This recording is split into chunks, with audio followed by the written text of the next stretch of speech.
there, welcome back to my channel. My name's Louise and this is Louise's Lifestyle. Thank you for joining me. So it's Saturday the 13th of January and I thought I'd do another recipe from the Dina Begum Cookbook, Bengali cookbook, and I've chosen Tenga Shira sour fish stew with tomatoes and jujube. Well, I haven't got jujube, so I'm going to have to modify the recipe.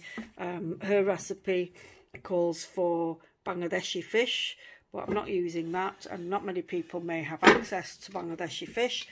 So this recipe I've modified using sea bass, and I'm going to be adding cauliflower, and to get the sourness I'm going to be using lemons.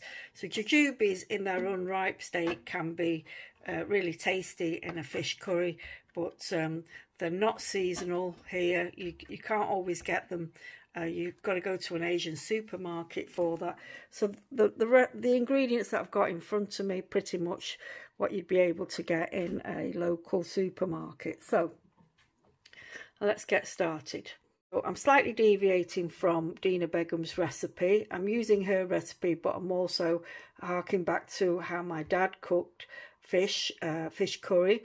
He would lightly fry the fish before adding it to the curry sauce, and what I need to do is add some masala. So I've got my coriander, chili and turmeric, and in the Dina Begum recipe those are the spices that you use for fish curry. Now, some recipe books you'll see cumin and ginger. We don't use that. In the Dina Begum recipe book, it doesn't call for cumin, and my dad never used cumin for anything other than chicken and meat, and ginger as well. So for fish, you omit the ginger and you omit cumin powder or jira. Right, so I've added the masala and I'm lightly frying them. Just give them a couple of minutes each side just to firm up, and then at the same time I've got my onions and garlic, just sort of gently frying those in vegetable oil. Right, so masala's been added, and I'll give you the measurements of what spices I've added to the melted or sautéed onions. You can see the garlic still large pieces, so they're just giving off flavour.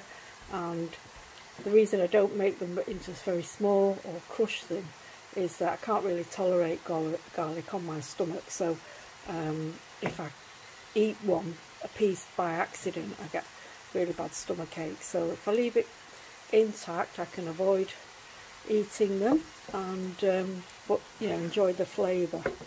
And so what I've got now is I've got cauliflower. What I've done is I've used the oil that I fried the fish in, and I've sort of lightly fried them a little bit, so they're partially cooked, and they go in first.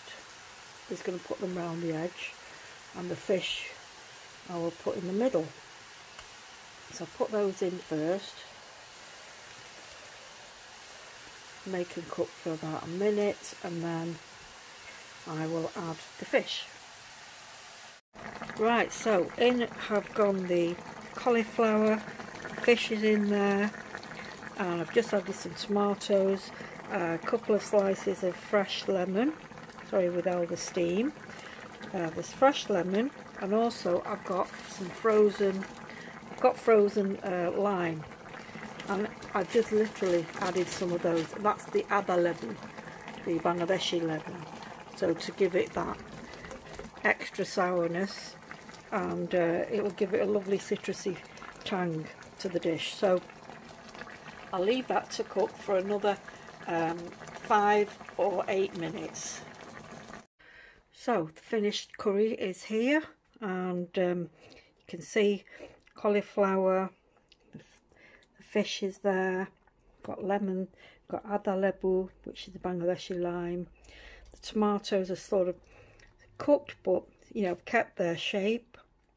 And I've used dill, so I've slightly tweaked this recipe from Dina Begum's. I've added little different things of my own. I mean, her recipe called for jujube. I don't have access to jujube, and a lot of people who would like to try this dish may not be able to get the all these ingredients, but I'm hoping that the majority you should be able to find in your local supermarket. Lemons, tomatoes, chilies, dill, cauliflower, sea bass, all from my local supermarket. The spices you can get from supermarkets nowadays, so it should be really easy to access all the ingredients. So you don't have to follow completely, you know, you don't have to have jujubes and sort of Bangladeshi fish. You know, it's difficult to get hold of it, and it can be quite expensive as well. So there's the recipe. Hope you like it and give it a try. And thanks very much for watching, everyone. Take care. Bye bye.